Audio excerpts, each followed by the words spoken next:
제가 오늘 평화재단 창립 8주년 기념식에 과연 서서 무슨 얘기를 해야 할까 하는 자격이 있는지 모르겠습니다만, 우리 법륜 스님께서 평화재단을 8년 전에 만드시고 그간에 평화대학이라고 하는 것을 만들어 가지고서 참 우리나라를 바로 끌고 갈 수 있는 사람들을 참 양성을 하시는데 많은 애를 쓰신 것을 제가 보았습니다. 일단 오늘 이 8주년 이 창립 기념일을 갖다 축하를 드리고, 제가 간단히 오늘 여기 주제로 잡은 통일 시대를 대비한 국가 혁신의 방향이라고 여기 잡혀 있습니다만은, 지금 우리 사회가 지금 당면하고 있는 여러 가지 소위 모순, 이러한 것을 시정하지 않고서 과연 우리가 통일의 기회가 왔을 적에 그 통일을 감당할 수 있는 능력을 갖출 수 있겠느냐. 저는 이렇게 생각해 볼 적에 지금 현재 상황을 갖다가 전제로 한다 할 것 같으면 통일의 기회가 오더라도 그거를 갖다가 이행해 나가기가 굉장히 어렵지 않겠느냐 하는 이런 말씀을 드립니다. 제가 보기에 2차 대전 이후에 분단국이 3개가 있었는데 그 하나가 독일이 분단이고, 두 번째가 월남이고, 세 번째 우리 대한민국입니다.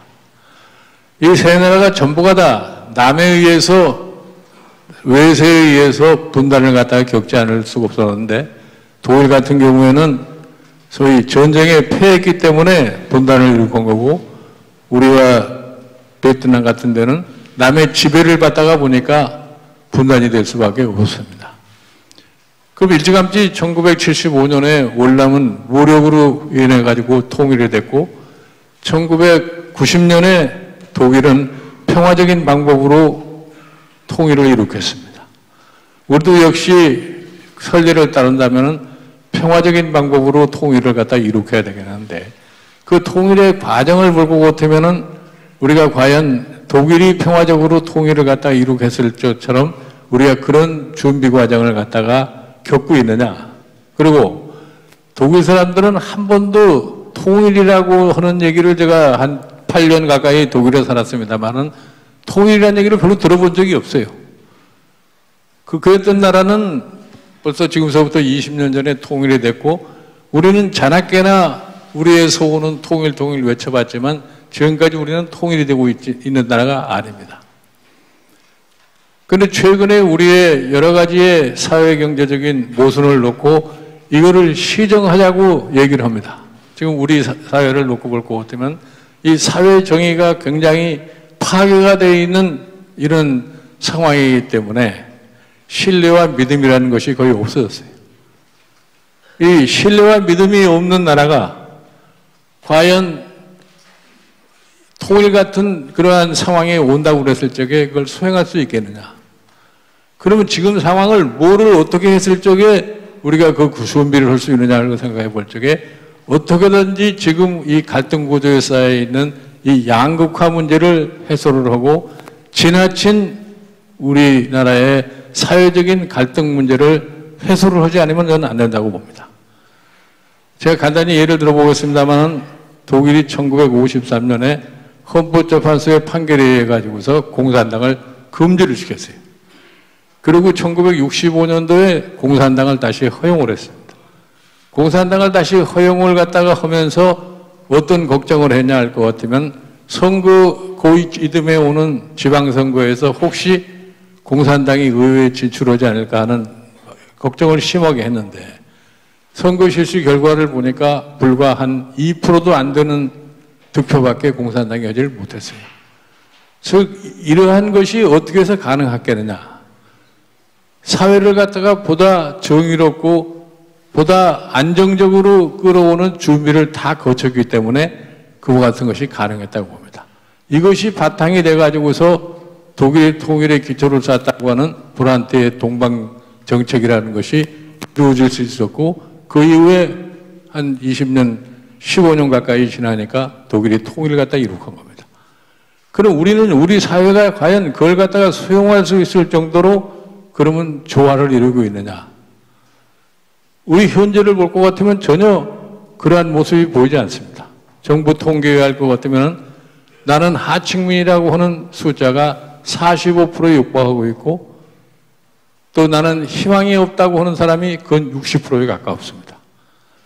이런 상황에서 실질적으로 우리가 앞으로 미래를 확고하게 다질 수 있는 사회적인 여건을 갖추었다고 저는 절대로 보지는 않습니다.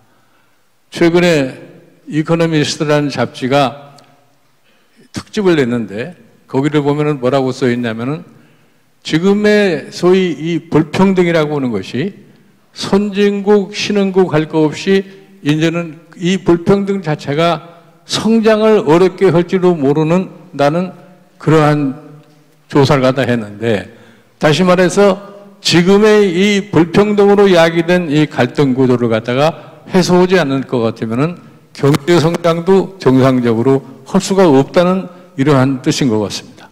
그래서 저희가 앞으로 우리가 다가올 참 미래를 갖다 생각을 했을 적에 현재 우리가 직면하고 있는 이 경제사회적인 모순 이거를 갖다가 해결을 갖다 하지 않으면 안 되는 상황에 있기 때문에 최근에 우리 정치권에서 굉장히 유행어처럼 되고 있는 경제민주화 같은 것을 갖다가 이룩하자고 그런 얘기입니다. 만약에 경제민주화를 갖다가 이 시점에서 제대로 이룩하지 못할 것 같으면은 우리의 복지 수요는 점점 더 늘어날 겁니다.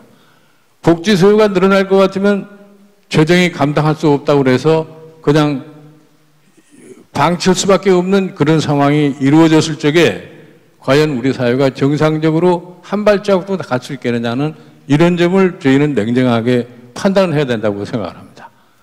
그런데 경제민주화라고 하는 얘기를 할 것 같으면은 엉뚱한 얘기들을 많이 합니다. 경제민주화라고 하는 얘기가 지금 다른 걸 하자는 게 아니에요. 우리가 이 경제 질서를 가지고 있는 이 시장 질서가 보다 효율적이고 안정적으로 지속성을 갖도록 하기 위해서 하자는 겁니다. 지금 어느 한 특정 계층을 갖다가 참 어렵게 하려고 하는 것이 경제민주화가 아닙니다. 지금 우리 시장 경제의 새로운 질서를 확립해서 모두가 다 이거를 갖다가 지킬 수 있는 그러한 형태의 새로운 시장 경제의 룰을 갖다가 만들자고 그러는 건데 이것이 이루어지지 않을 것 같으면은 결국 가서 우리 사회가 갈등 구조 사회에 계속 갈 수밖에 없고 갈등 구조가 지속이 되는 한은 저희가 어떠한 통일의 기회가 온다 할지라도 그거를 우리가 쉽게 포착을 해가지고서 성공을 시키기가 굉장히 어렵다고 생각합니다. 그래서 다행히 최근에 대통령을 하겠다고 하는 세 사람이 모두가 다 한결같이 내세우는 게 나는 경제민주화를 꼭 실천하겠다 하는 이런 의지를 보이고 있기 때문에 제가 소망컨대 그 중에 누가 대통령이 되든 간에 우리가 이 문제만큼은 해결할 수밖에 없지 않냐는 이런 희망을 갖고 지금 지냅니다. 감사합니다.